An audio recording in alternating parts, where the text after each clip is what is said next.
नमस्कार दोस्तों, मेरा नाम है विशाल और आप सबका स्वागत है स्टॉक बॉक्स के stock market business and financial updates में।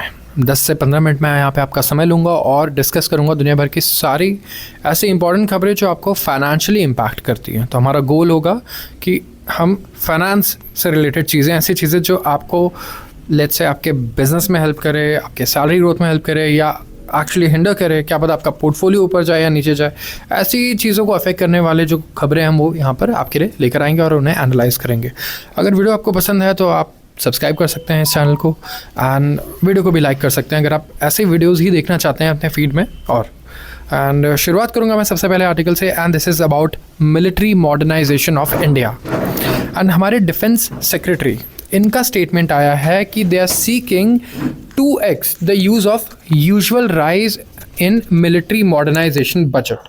तो मिलिट्री को मॉडर्नाइज करने के लिए जो टोटल बजट है, दे आर सीकिंग कि इसको एटलीस्ट डबल किया जाए यहाँ से।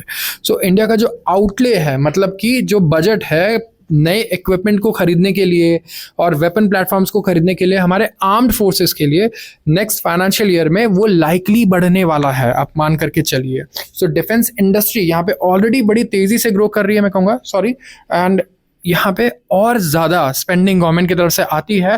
तो मैं बता दूं कि इंडियन गवर्नमेंट ही हमारे डिफेंस इंडस्ट्री की सबसे बड़ी क्लाइंट है, और अगर हमारा क्लाइंट अपना बजट डबल करने की बात कर रहा है, इसका मतलब वो पैसा हमारे पॉकेट में भी आएगा और हमारी ग्रोथ भी बड़ी तेज़ी से होगी। तो डिफेंस इंडस्ट्री के लिए this is a very big news. And अगर आप देखोगे तो इनका कहना है कि ये कह रहे हैं कि 20% राइज ये एक्सपेक्ट कर रहे हैं, ये सीख करेंगे डिफेंस मॉडर्नाइजेशन कंपोनेंट के लिए फॉर अपकमिंग फाइनेंशियल ईयर, जो डबल होगा 10% से, जो हमेशा चलता आ रहा है। इन्होंने कहा है federation of Indian chambers of commerce and industry की 98th एनुअल जनरल मीटिंग में और एनुअल कन्वेंशन में। एंड इनका कहना है कि हम 10% का इंक्रीज कर रहे हैं, हमें मिल रहा है गवर्नमेंट की तरफ से जो केपेक्स ग्रोथ है, लेकिन अब हमें उसका डबल चाहिए। तो जो ऑनगोइंग पॉलिटिकल टर्मियल है एंड रीआर्ममेंट है अंडरवे इन यूरोप और एशियन कंट्रीज में, तो इस सिचुएशन में इंडिया को भी देखना होगा इमीडिएट नेबरहुड की तरफ, क्योंकि यहाँ पे भी काफ़ी ज़्यादा आप देख सकते हो वॉलेटिलिटी है। तो पूरी दुनिया में रीआर्ममेंट चल रहा है। इसका मतलब क्या है, मैं आपको कॉन्टेक्स्ट दे देता हूँ कि रशिया यूक्रेन वॉर के बाद और फिर डोनाल्ड ट्रंप के आने के बाद ना, डोनाल्ड ट्रंप ने भी कई बार कह दिया कि हम खर्चा क्यों करें दूसरों के लिए, हम वेपन्स पे खर्चा क्यों करें और डेवलपमेंट पे बाकी लोग क्यों नहीं करेंगे। तो अब बाकी कंट्रीज सोच रही हैं कि हम यूएस पे रिलाई नहीं कर सकते। अगर रशिया के साथ कुछ भी होती है प्रॉब्लम, तो हम यूएस या चाइना के साथ भी अगर कुछ होता है, we are on our own. तो अगर आप देखोगे तो जर्मनी जैसी कंट्रीज, जापान जैसी कंट्रीज, इन्होंने फोकस किया अपने डिफेंस को मॉडर्नाइज करने पे एंड डिफेंस स्पेंडिंग को कहीं ना कहीं बढ़ाया है। तो 2025 ऐसे देखा जाएगा कि इस साल दुनिया भर में डिफेंस स्पेंडिंग कहीं ना कहीं बढ़ती हुई नजर आएगी, यूरोपियन देशों में भी और एशियन नेशंस, मतलब कि जो एसोसिएशन है of south east Asian Nations, हम इसकी बात कर रहे हैं। तो एशियन ग्रुप के नेशंस भी यहाँ पे अपने डिफेंस बजट को बढ़ाने वाले हैं। सो अगर हर इंसान वेपन पे खर्च करना शुरू कर रहा है तो आप पीछे नहीं रह सकते, आपको भी ज़रूर यहाँ पे स्पेंडिंग बढ़ानी होगी, अपनी इंडिपेंडेंट आपको एक इंडस्ट्री सेटअप करनी होगी ताकि आप भी मजबूत रहें और अपने आप को प्रोटेक्ट कर पाएँ, अपने सिटीजन्स को प्रोटेक्ट कर पाएँ। तो इनका ये कहना है कि हमें नहीं लगता कि कोई बड़ी बड़ी डिफिकल्टीज आएंगी इस काइंड ऑफ एलोकेशन को लेने में। इन्होंने ये भी अंडरस्कोर किया कि जो डिफेंस एक्सपेंडिचर है वो श्रिंक हो रहा है, क्योंकि परसेंटेज ऑफ जीडीपी बेसिस पे अब ये 2% से भी कम पर आता है। और यहाँ पे ओवरऑल जो इनका जो व्यू है, इनके हिसाब से जो 20% का ईयर ऑन ईयर इंक्रीज भी है मॉडर्नाइजेशन ऑफ कंपोनेंट में, ये रिक्वायर्ड है अगले कुछ सालों तक। तो इट विल बी सफिशिएंट कि हम सारी जो ऑन गोइंग कैपेबिलिटी प्लान्स हैं उसको एग्जीक्यूट कर पाएँ। डिफेंस एक्सपोर्ट्स भी इनका कहना है कि डबल हो जाएंगी ahead of the FY30 deadline. तो जो फाइनेंशियल ईयर 2030 का हमारा डेडलाइन था डिफेंस एक्सपोर्ट्स को डबल करने का, कहने का हम उससे पहले ही कर चुके होंगे। ये इनका कहना है कि करीब 50,000 करोड़ का हमारा डिफेंस एक्सपोर्ट्स हो जाएगा, दैट विल बी डबल, जिसका टारगेट 2030 तक का था। फाइनेंशियल ईयर 2030 की मैं बात कर रहा हूँ। एंड पहले कितना था, it will be up from 23,000 crore जो FY25 में था, मतलब पिछले साल। तो ये टारगेट भी हम एक्सीड करने वाले हैं। तो डिफेंस इंडस्ट्री अगर आप देखोगे तो जो एक्सपेक्टेशन सबसे ज़्यादा तेज़ी से बढ़ रही हैं। लेकिन क्या इसका मतलब कि ये वीडियो देखने के बाद मुझे तुरंत से शेयर खरीद लेने चाहिए डिफेंस स्टॉक्स? नहीं, वो डिसीजन आप बहुत सोच समझ के लेना। एंड मैं आपको एक और चीज़ बता दूं कि जितने भी आप ये देख रहे हो डिफेंस वगैरह की चीज़ें, तो डिफेंस की कंपनीज भी ऑलरेडी बहुत अच्छे वैल्यूएशन पे ट्रेड करती हैं।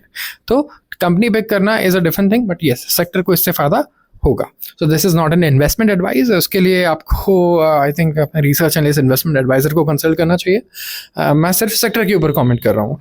तो इंडिया का डिफेंस कोऑपरेशन को भी इन्होंने डिस्क्राइब किया एंड मैं रीइटरेट कर रहा हूँ जो हमारे डिफेंस सेक्रेटरी बोल रहे हैं। तो against backdrop of Russian president Vladimir Putin, अगर आप देखोगे state visit to India next week जो होने वाला है, यहाँ पे मेंटेनेंस और सपोर्ट भी चल रहा है काफ़ी सारे substantial quantity of Russian legacy equipment का। तो रशिया से इंडिया एक ही चीज़ आता है इस टाइम पे सबसे ज़्यादा, and that is the defence equipments. जो S-400 Triumph air defence system है ये अभी भी डिलीवर होना है, विच इज़ ऑन एजेंडा। तो it is has been very successful for us and globally भी ये बहुत सक्सेसफुल रहा है। तो this is all about defence. Now will come to manufacturing. अब मैन्युफैक्चरिंग की अगर मैं बात करूं तो यहाँ पे मैन्युफैक्चरिंग सेक्टर में बहुत बड़ा ग्रोथ आया और इंडिया की जीडीपी ने 8.2% का ग्रोथ दिखाया है, जो है 6 क्वार्टर हाई पे।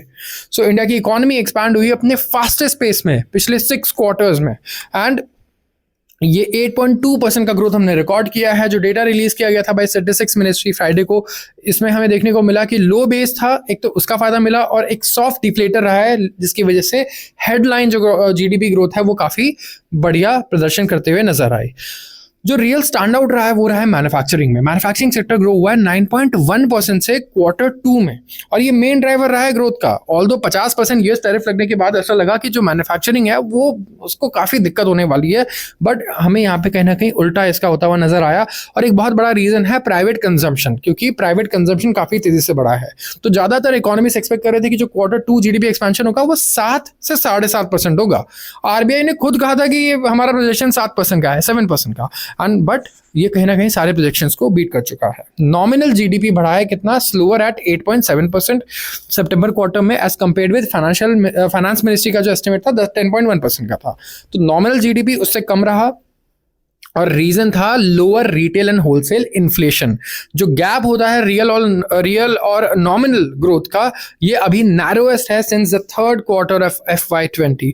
तो कोई भी शॉर्टफॉल अगर आता है, कमी आती है नॉमिनल जीडीपी ग्रोथ में ओवर द फुल ईयर, इससे कॉम्प्लिकेट हो सकते हैं हमारे efforts to meet tax collection targets, और इससे गवर्नमेंट को ये भी हो सकता है कि फोर्स करना पड़े कि वो और ज़्यादा स्पेंडिंग करे।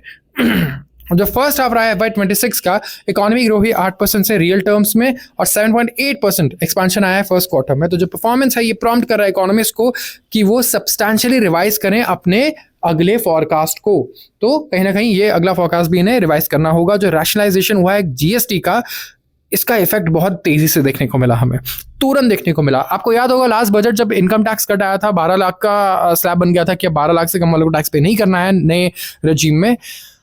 तो लोगों को लगा कि अब तो भाई कंजम्पशन बड़ी तेजी से बढ़ जाएगा, बहुत हो जाएगा, तुरंत इफेक्ट आएगा, लेकिन ऐसा नहीं हुआ। उसका इम्पैक्ट तुरंत देखने को नहीं मिला, बट जीएसटी कट का इम्पैक्ट हमें तुरंत देखने को मिल रहा है यहाँ पे।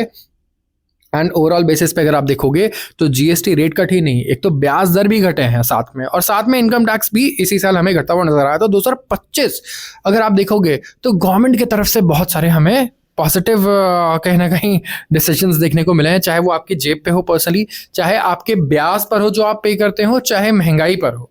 ओवरऑल बेसिस पे ये हर तरीके से हमें काफ़ी अच्छा इंडिकेशन देखने को मिल रहा है। तो गवर्नमेंट का डेटा तो बड़ा अच्छा आ रहा है, लेकिन हाँ इसमें कुछ और भी ऐसी चीज़ें हैं जिसकी वजह से ये डेटा बढ़िया रहा है। एक तो लो बेस इफेक्ट भी इसका बहुत बड़ा रीज़न है, और आगे भी मैं डिस्कस करने वाला हूँ एक आर्टिकल जो इस डेटा और इस क्वालिटी की ही बात करेगा और इसी पे ही चर्चा करेगा। कंजम्पशन डिमांड 3 क्वार्टर के हाई पर आ चुका है, गवर्नमेंट स्पेंडिंग डाउन है। तो एक साइन हो सकता है ये रिकवरी का हमारे कंजम्पशन डिमांड में। पिछले 2 साल से मैं न्यूज़पेपर वीडियोस जब बना रहा हूँ, मैं हर बार लोगों से ये डिस्कस करता था, स्पेसिफिकली इस साल के शुरुआत में और पिछले साल के एंड में, कि क्या आइडियाज़ हैं जिससे कंजम्पशन बूस्ट की जाती है। एंड जितने भी व्यूअर्स हैं, रिक्वेस्ट हैं कि अपने कॉमेंट्स हमारे पुराने चैनल पर जाके आप एक बार पढ़ सकते हैं। कुछ लोगों ने बहुत अच्छे कॉमेंट्स किए थे, बहुत अच्छे मैं कहूँगा सजेशंस दिए थे जो गवर्नमेंट इंप्लीमेंट कर सकती है, और उनमें से कई सारी चीज़ें गवर्नमेंट ने की, और उसका आज हमें इनिशियल सक्सेस देखने को मिल रहा है। तो यहाँ पे ओवरऑल बेसिस पे अगर आप देखोगे तो जो प्राइवेट फाइनल कंजम्पशन एक्सपेंडिचर है, PFCE, जो हम खर्चा कर रहे हैं, बेसिकली एक आम आदमी जो खर्चा कर रहा है, ये बढ़ा है और ये हाई पर जा चुका है 7.9% के, जो था पहले 7% ड्यूरिंग Q1 FY26। अब इकोनॉमिस्ट कह रहे हैं कि जो रिकवरी है ये साइन है, हो सकता है ब्रॉड बेसिंग कंजम्पशन का in the economy and rural consumption यहाँ पे लीड कर रहा है। जो गांव देहात में कंजम्पशन हो रहा है वो तो और ज़्यादा लीड कर रहा है। जो नॉमिनल जीडीपी है वो बढ़ा है टू 62.5%। एनएसओ द्वारा ये डेटा देखने को मिलेगा। जो शेयर है हमारे प्राइवेट फाइनेंशियल कंजम्पशन एक्सपेंडिचर का नॉमिनल ग्रॉस डोमेस्टिक प्रोडक्ट के डेटा में 62.5% इसका हिस्सा है, फ्रॉम जो पहले था 60.3%। तो यहाँ पे इकोनॉमिस्ट हैं, इनका भी कहना है कि एग्रीकल्चरल ग्रोथ भी स्ट्रांग रहा है गांव देहात के एरियाज में। हमारे रूरल एरियाज में एग्रीकल्चरल ग्रोथ स्ट्रांग है, तो वहाँ भी कंजम्पशन बहुत अच्छा देखने को मिल रहा है हमें। जीएसटी रेट कट्स तो ऑफकोर्स हेल्प करेंगे, लेकिन इसका फुल इम्पैक्ट अभी भी मटेरियलाइज नहीं हुआ है, तो अगले जो क्वार्टर का रिजल्ट आएगा वो और बेटर एक्सपेक्टेड है। तो हाई फ्रिक्वेंसी इंडिकेटर्स हैं अर्बन एरियाज में, जैसे कि sales of passenger vehicles, electronic goods, FMCG, यहाँ पे थोड़ा बहुत स्लो डाउन था पहले, लेकिन हाई ग्रोथ रहा वेजेस में इन Q2 स्पेसिफिकली। अगर आप देखोगे तो कंजम्पशन इससे ब्रॉड बेस्ड रहा है, एंड ऐसा नहीं कि सिर्फ एक या दो जगह कंजम्पशन बढ़ा है, हर सेक्टर में हमें कंजम्पशन ठीक ठाक देखने को मिल रहा है। ओवरऑल बेसिस पे अगर आप देखोगे तो एक्सपेक्टेडली जो हमें देखने को मिल रहा है, रेवेन्यू स्पेंडिंग है और गवर्नमेंट की तरफ से जो स्पेंडिंग है वो थोड़ा सा कम रहा है। और एक्सपेक्टेशन भी ऐसी थी, क्योंकि गवर्नमेंट को भी अपने डेफिसिट्स को कम करना है, राइट। वो भी अपने डेफिसिट्स को कम करना चाहती है, और डेफिसिट्स को कम करने के लिए थोड़ा बहुत स्पेंडिंग को कम करना पड़ेगा। तो जो सेंटर का नॉन इंटरेस्ट रेवेन्यू एक्सपेंडिचर है वो कॉन्ट्रैक्ट हुआ है बाई शार्प 11.2%। तो ये कॉन्ट्रैक्शन जो था ये भी एक्सपेक्टेड था, पहले से ही लोगों को अनुमान था इसका कि हमें देखने को ऐसा कुछ मिल सकता है। तो ये था प्राइवेट कंजम्पशन जो इंप्रूव हुआ है। इसके पहले डिफेंस सेक्टर, जिसमें बढ़िया हमें खबर देखने को मिली कि ओवरऑल जो मॉडर्नाइजेशन का बजट है वो 10% से बढ़ता था, अब वो डबल बढ़ेगा, 20% बढ़ेगा। एंड ये कहीं ना कहीं बहुत बढ़िया एक साइन है हमारी इकोनॉमी के लिए ओवरऑल बेसिस पे अगर आप देखोगे। एंड इसके अलावा जो नेक्स्ट क्वार्टर होगा, मुझे लगता है उसका हमें वेट करना चाहिए। वो एक बहुत बड़ा मैं कहूँगा इंडिकेटर होगा कंफर्म करने के लिए कि जो कंजम्पशन है वो फाइनली बढ़ते रहेगी। ऐसा नहीं कि वन टाइम था कि कंजम्पशन बढ़ गया, ये आगे भी बढ़ता रहेगा। तो आज के लिए बस इतना ही। अगर आपको वीडियो पसंद आई हो तो ज़रूर आप इसे लाइक करें और चैनल को भी सब्सक्राइब करें अगर आप रोज़ ऐसे वीडियोज़ को देखना चाहते हैं। तो आप सबका बहुत बहुत धन्यवाद।